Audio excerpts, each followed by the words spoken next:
सांख्य योग का वर्णन है।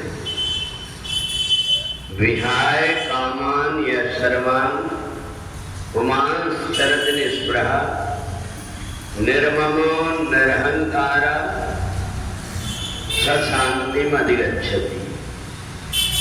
जो भी मनुष्य इच्छाओं को छोड़ करके मोह और अहंकार का त्याग कर देता है वह परम शांति को प्राप्त करता है। जब तक पानी में हवा के द्वारा लहर उठते रहेगी तब तक कि पानी स्थिर नहीं होता। ऐसे जब तक हमारे मन के अंदर इच्छाएं तब तक कि हमारा मन शांत नहीं हो पाता। यही लगा रहता है, ये मेरे को मिल जाता, ये हो जाता। और साथ में व्यक्ति को सबसे बड़ा अगर कोई शत्रु है वो है अहंकार।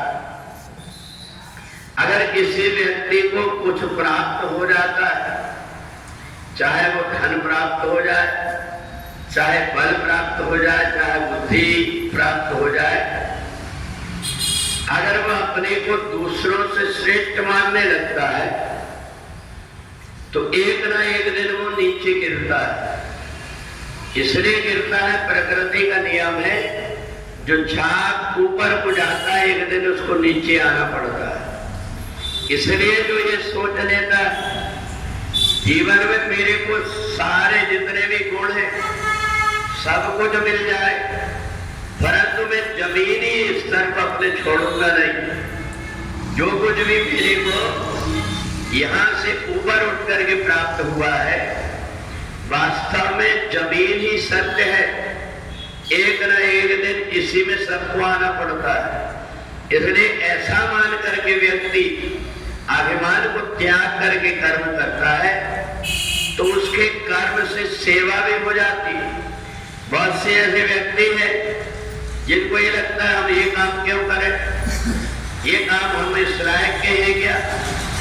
तो जब उसके मन के अंदर अहंकार आ जाता है तो समझ लेना चाहिए कि उसका अंतःकरण बिगड़ा हुआ है। अंतःकरण को जब तक कि व्यक्ति इच्छा और अहंकार से दूर नहीं करता तब तक इस संसार में कितना भी उसको प्राप्त हो जाए उसको शांति नहीं मिल सकती। इदमद्यमयालम धमिमं प्राप्स्ये मनोरथम। उन व्यक्तियों को भी देखो जिनके पास अपार धन भरा हुआ है फिर भी उनको ऐसा लगता है कि मेरे पास कितना आ जाए। भगवान ने इतना अच्छा नहीं किया कि जिस व्यक्ति के पास में धन है वो सोना चांदी खाने लगता तो रोज उसका खाना भी बदल जाता, परंतु पेट के अंदर तो वही अनाज जो गरीब खाता है वही बड़ा भी खाता है। तो इसलिए केवल उसको परमात्मा ने धन दिया तूने पहले जन्म में ये ध्यान रख करके और मेरे को काम किया है कि परमात्मा ये सब कुछ देने वाला है, इसलिए मैंने तो अपना कर्तव्य कर दिया। पर जो तेरे को मिला हुआ है तू खा नहीं पाएगा। जिस धन को व्यक्ति किसी को देता नहीं, उपयोग नहीं करता, तस् तृतीया गति भवती, अर्थात वो नष्ट हो जाता है।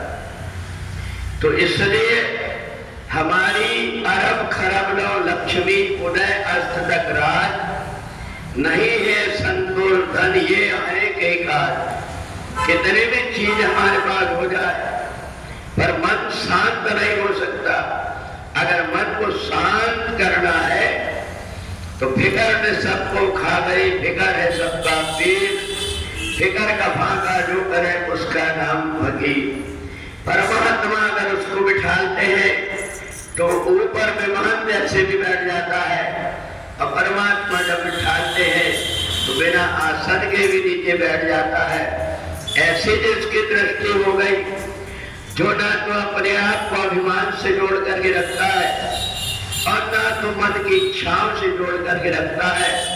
संसार में उससे बढ़कर के सुखी कोई नहीं है और उससे बढ़कर के कोई धनवान जिसको धन की ही इच्छा नहीं है, तो इसलिए उससे बढ़कर के कोई धनवान नहीं हो सकता।